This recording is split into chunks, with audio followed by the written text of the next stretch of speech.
Hello friend, welcome to PCM all solution. तो आज की इस वीडियो में हम पढ़ने वाले हैं भौतिक विज्ञान से कुछ रिलेटेड क्वेश्चन करेंगे। ये किसी कंपटीशन में मात्रक, बीमी सूत्र और उससे रिलेटेड क्वेश्चन आते रहते हैं। तो आज इसके बारे में हम देखेंगे कि फिजिक्स से जो रिलेटेड क्वेश्चन आते हैं, जो फार्मूले बेस्ड आते हैं और जो कंसेप्चुअल आते हैं, तो आज इसी के बारे में हम क्वेश्चन करेंगे। सबसे पहले हम देखेंगे इसके बारे में कुछ पॉइंट्स देखेंगे। तो दाब बराबर होता है प्रणोद बटा क्षेत्रफल, ये होता है। अब प्रणोद क्या होता है, इसमें देखेंगे कि किसी वस्तु पर उसकी सतह के लंबवत कार्य करने वाला बल प्रणोद कहलाता है। तो ये इसका डिफिनीशन रहा, लेकिन दाब का डिफिनीशन कुछ अलग होता है। प्रति इकाई क्षेत्रफल पर लगने वाला बल दाब कहलाता है। अब देखेंगे दाब का एसआई मात्रक पास्कल और न्यूटन पर मीटर स्क्वायर ये होता है, लेकिन प्रणोद का एसआई मात्रक न्यूटन या किग्रा मीटर प्रति सेकेंड स्क्वायर। अब यहाँ पे देखेंगे 1 पास्कल बराबर 1 न्यूटन प्रति मीटर स्क्वायर, ये हो गया। अब यहाँ से क्वेश्चन करेंगे। अब यहाँ से देखेंगे, पहला क्वेश्चन देखेंगे तो 10 सेंटीमीटर स्क्वायर के क्षेत्रफल पर 20 न्यूटन का प्रणोद कार्य करता है, तो दाब का मान ज्ञात करना है। तो यहाँ से हम दाब निकालेंगे क्योंकि यहाँ पे दाब पूछा है। सबसे पहले हम देखेंगे कि इसमें 20 न्यूटन दिया है, तो न्यूटन को हम यानी फोर्स बल का मात्रक होता है, तो हम क्या करेंगे, बल को हम F से प्रदर्शित करते हैं। F बराबर हमारा क्या है, 20 न्यूटन। तो यहाँ से हम न्यूटन लिख देंगे, या हम N भी लिख सकते हैं। फिर उसके बाद देखेंगे 10 सेमी स्क्वायर दिया है, यानी क्षेत्रफल A बराबर हमारा कितना है, 10 सेमी स्क्वायर। अब यहाँ से देखेंगे कि सेमी है तो मीटर में चेंज करेंगे, तो 1 मीटर बराबर 100 सेंटीमीटर, ये होता है। 1 मीटर बराबर 100 सेंटीमीटर, तो 1 सेंटीमीटर बराबर 1/100 मीटर। तो यहाँ से हो जाएगा 10/100 मीटर स्क्वायर। तो स्क्वायर है तो यहाँ पे स्क्वायर करेंगे तो इसका भी स्क्वायर करना पड़ेगा, और यहाँ पे भी स्क्वायर हो जाएगा, यानी कितना हो जाएगा यहाँ पे 00। अब यहाँ से निकालेंगे तो 1 0 से कट जाएगा, और फिर 1/1000 1/1000। तो यहाँ पे कितने जीरो हैं, 1 2 3। तो यहाँ से हमारा होगा 0.001, या तो हम लिख सकते हैं 10⁻³ मीटर स्क्वायर, ये हो जाएगा। अब यहाँ से फार्मूला देखेंगे कि दाब बराबर क्या होता है, तो प्रेशर यानी P बराबर F/A, ये फार्मूला होता है। F कितना हमारा 20 न्यूटन, A हमारा कितना है 10⁻³ अब यहाँ से P निकालेंगे तो P बराबर कितना हो जाएगा, ये -10⁻³ है तो ऊपर जाएगा तो प्लस हो जाएगा, यानी 20 × 10⁻³ या हम लिखेंगे 1 0 है तो इधर घात के रूप में लिखेंगे, तो 2 × 10⁻⁴, और यह दाब का मात्रक होता है पास्कल, तो यहाँ से लिख दें पास्कल, ये हो गया। तो यहाँ से हमारा P निकल के आ गया। अब यहाँ से सेकेंड नंबर क्वेश्चन देखेंगे। सेकेंड नंबर क्वेश्चन है 4000 किग्रा पर मीटर क्यूब घनत्व वाले 5 मीटर क्यूब सीमेंट का द्रव्यमान क्या होगा। यानी हम यहाँ से देखेंगे जो 4000 किग्रा पर मीटर क्यूब है घनत्व, तो घनत्व क्या हो जाएगा, P बराबर हमारा दिया है 4000 kg पर मीटर क्यूब। फिर उसके बाद देखेंगे मीटर क्यूब 5, यानी हमारा आयतन दिया है 5 मीटर क्यूब, आयतन को हम मीटर में मापते हैं। फिर उसके बाद देखेंगे द्रव्यमान हमको निकालना है, यानी हमको क्या फाइंड करना है, द्रव्यमान। तो P बराबर होता है m/v, ये होता है। तो हमको क्या निकालना है, m निकालना है, तो v को इधर भेजेंगे तो m बराबर क्या हो जाएगा, PV, और यहाँ से लिखेंगे 4000 × 5, ये हो गया 4000 × 5, तो m का जो मान आएगा ये आ जाएगा 5 चौको 20, ये हो गया। और 3 जीरो है तो 1 2 3 लगा देंगे, यानी हम कह सकते हैं 20,000 kg, ये हो गया।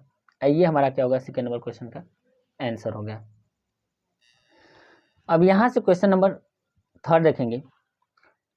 10:3 के अनुपात के क्षेत्रफल पर 5:9 के अनुपात का बल कार्यरत है, तो दाब का अनुपात ज्ञात कीजिए।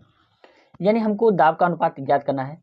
यहाँ पे 10:3 का अनुपात यानी क्षेत्रफल दिया है, तो क्षेत्रफल हम देखेंगे A1 बराबर हमारा कितना दिया है 10, A2 बराबर हम देखेंगे यहाँ से 3। इसी तरह हम बल देखेंगे तो F1 बराबर हमारा कितना है यहाँ से 5, F2 बराबर हमारा कितना है यहाँ से 9। अब हमको P1 ज्ञात करना है और P2 भी ज्ञात करना है, यानी हमको किसके रूप में, रेशियो के रूप में। तो हम देखते हैं फार्मूला होता है P1 बराबर F1 अपान A1, equation number first. P2 बराबर F2 अपान A2, इक्वेशन नंबर सेकेंड।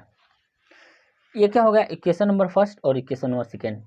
तो हम लगाएंगे यहाँ से equation number first divide by equation number second, यानी हम भाग लगाएंगे समीकरण 1 से समीकरण 2 में। तो P1 अपान P2 ये हो जाएगा, लेकिन ऊपर क्या हो जाएगा F1 अपान A1 और F2 अपान A2 ये होगा। तो इसको हल करेंगे तो ये हमारा आ जाएगा A2 ऊपर चला जाएगा तो F1 into A2, F2 into A1 ये हो जाएगा। अब यहाँ पे मान रखेंगे तो F1 का मान हमारा दिया है 5, A2 का मान हमारा है 3, फिर उसके बाद देखेंगे F2 का मान हमारा है 9 और यहाँ से A1 का मान है 10। अब काटेंगे तो यहाँ से 3 3 के 9, अब 5 दूना 10, यानी जो P1 अपान कितना आया P2 बराबर 1/6, 1/6 आ गया। अब देखेंगे यहाँ से P1 कितना है 1 और P2 कितना है 6, तो दाबों का अनुपात 1 संबंधी 6, यानी 1 संबंधी 6 आ गया। तो यही हमारा क्या हो गया, अनुपात हो गया। तो इस तरह से हम क्वेश्चन को सॉल्व करते हैं, एक एक स्टेप से देखेंगे और बहुत बेस्ट क्वेश्चन है। अब यहाँ से हम करेंगे 4 नंबर क्वेश्चन, ये 2 पार्ट में है, फर्स्ट और सेकेंड वाले में। तो पहले हम फर्स्ट देखेंगे। 50 ग्राम के धात्विक घन के एक सिरे की लंबाई 1.5 सेमी है, इसका घनत्व ज्ञात कीजिए। यानी हमारा जो लंबाई दिया है कितना है 1.5 सेमी और ग्राम हमारा द्रव्यमान दिया है 50 ग्राम। तो हम इस क्वेश्चन को हल करेंगे। सबसे पहले इसमें देखेंगे घन का द्रव्यमान 50 ग्राम, घन की भुजा 1.5 सेमी। अब घन का आयतन हम निकालेंगे तो भुजा क्यूब, तो इसका क्यूब करेंगे तो ये आ जाएगा 3.375। अब हम देखेंगे द्रव्यमान बराबर, यानी घनत्व तो हमको निकालना है, तो घनत्व तो बराबर m/v, यानी कितना होगा द्रव्यमान बटा आयतन। तो द्रव्यमान हमारा कितना है 50 और आयतन कितना है 3.375। अब इसको जैसे ही हल करेंगे, ये दशमलव हटाएंगे तो ये हमारा आंसर जो आएगा वो आ जाएगा 14.81। इसको लिखते हैं घनत्व, घनत्व बराबर क्या होगा ग्राम, क्योंकि ग्राम में है तो ये हो जाएगा ग्राम प्रति सेमी क्यूब। ये हमारा आंसर हो जाएगा, पहले क्वेश्चन का आंसर होगा। तो ये हमारा पहले का निकल के आ गया, यानी हमारा जो द्रव्यमान दिया है, भुजा दिया है, तो आयतन का भुजा हमने निकाला भुजा क्यूब, और यहाँ से हमारा आ गया भी, तो घनत्व बराबर, यहाँ से घनत्व बराबर लिखेंगे, घनत्व बराबर m/v द्रव्यमान बटा आयतन। तो यहाँ से कैलकुलेशन करेंगे तो ये हमारा आंसर आ जाएगा। अब यहाँ से सेकेंड नंबर क्वेश्चन करेंगे। 250 ग्राम की मोहर बंद टीन का आयतन 400 घन सेमी है, तो टीन का घनत्व ग्राम प्रति सेमी क्यूब में ज्ञात कीजिए। यानी हमको ज्ञात करना है घनत्व, तथा बताइए कि जल में तैरेगी या डूबेगी। तो यहाँ से हम निकालेंगे जल का घनत्व और फिर उसके बाद देखेंगे कि जल में डूबेगी या तैरेगी। यहाँ पे देखेंगे द्रव्यमान हमारा दिया है, द्रव्यमान दिया है 250 ग्राम। यहाँ से भी हमारा दिया है, यानी आयतन दिया है हमारा 400, यहाँ से हो जाएगा 400 घन सेमी क्यूब। तो आयतन को किस में करते हैं, सेमी क्यूब में, यानी हम यहाँ से घनत्व बराबर लिखेंगे, घनत्व बराबर द्रव्यमान, द्रव्यमान बटा आयतन। तो यहाँ से हो जाएगा द्रव्यमान बटा आयतन। अब द्रव्यमान कितना दिया है 250 ग्राम, यहाँ से आयतन हमारा कितना दिया है 400। तो ये हो गया, 0 से 0 कट जाएगा। अब इसको हल करेंगे, यानी यहाँ से देखेंगे 25/40। अब इसको हल करेंगे तो ये हमारा आएगा 0.625 ग्राम प्रति सेमी होगा। ये हो जाएगा ग्राम प्रति सेमी क्यूब। फिर उसके बाद देखेंगे हमारा जो घनत्व आया है ये कितना आया है, टीन का 0.625, यानी टीन क्या होगा, जल, जो टीन का घनत्व होगा जल से कम है, अतः यह जल में तैरेगी। अब टीन का घनत्व जल से कम है, अतः यह जल में तैरेगी। अब यहाँ से 5वां नंबर क्वेश्चन देखेंगे और लास्ट क्वेश्चन है। देखेंगे 10 मीटर स्क्वायर, यानी ये क्या है, क्षेत्रफल है, पर 100 किग्रा द्रव्यमान तथा 4 मीटर स्क्वायर पर 50 किग्रा द्रव्यमान में से किसमें अधिक दाब लगेगा। जी का मान हमारा दिया है 10 मीटर प्रति सेकेंड स्क्वायर। तो हमको दोस्तों पहले कितना पर निकालना पड़ेगा, 100 किग्रा पे, और उसके बाद हम देखेंगे 50 किग्रा पे। तो पहले 100 किग्रा पे निकालेंगे, फिर उसके बाद 50 किग्रा पे। तो हम दोनों को कंपेयर करेंगे कि किसका ज़्यादा आया है, तो उसी का दाब अधिक होगा। तो यहाँ से हम लिखेंगे, अब यहाँ से हम देखेंगे P बराबर F/A। अब यहाँ से होता है, क्योंकि इसमें G दिया है, तो F बराबर M1, क्योंकि दो यहाँ पे द्रव्यमान दिया है, 50 kg, एक दिया है 100 kg। तो 100 kg के लिए हम M1 मानेंगे और 50 kg के लिए हम M2 मानेंगे। तो यहाँ पे हमारा G क्या होगा, G/A। फिर उसके बाद हम देखेंगे यहाँ से M बराबर हमारा कितना है 100 kg, M1 हम कर सकते हैं 100 kg, M2 हमारा है 50 kg, ये हो गया। फिर उसके बाद हम देखेंगे A1 हमारा है 10 मीटर स्क्वायर और A2 हम देखेंगे 4 मीटर स्क्वायर पे।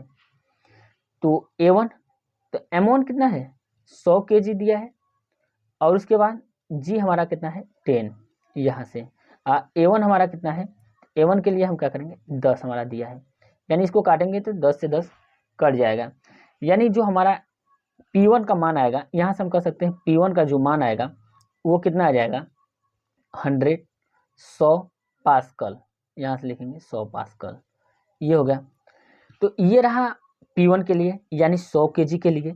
अब निकालेंगे 50 kg के लिए। अब यहाँ से देखेंगे P2 बराबर सेम यही लगाएंगे, लेकिन M1 की जगह M2 लिखेंगे, M2 G/A2। M2 की जगह क्या लिखेंगे 50, यहाँ पे 50 है, और G की जगह हम क्या लिखेंगे 10। फिर उसके बाद देखेंगे A2 की जगह हम क्या लिखेंगे 4। तो यहाँ से हम करेंगे तो 2 दूना के 4, 2 5 10, फिर 2 यहाँ से करेंगे 25। अब यहाँ पे जो हमारा P2 का मान आएगा, तो P2 बराबर हमारा आएगा 25 × 5, यानी हमारा यहाँ से आएगा 125। तो 125 पास्कल, तो यहाँ पे लिखेंगे पास्कल, यह। अब देखेंगे P1 कितना है 100 पास्कल, अब P2 कितना है 125 पास्कल, तो हमारा जो दाब लगेगा P2 पे अधिक लगेगा P1 से।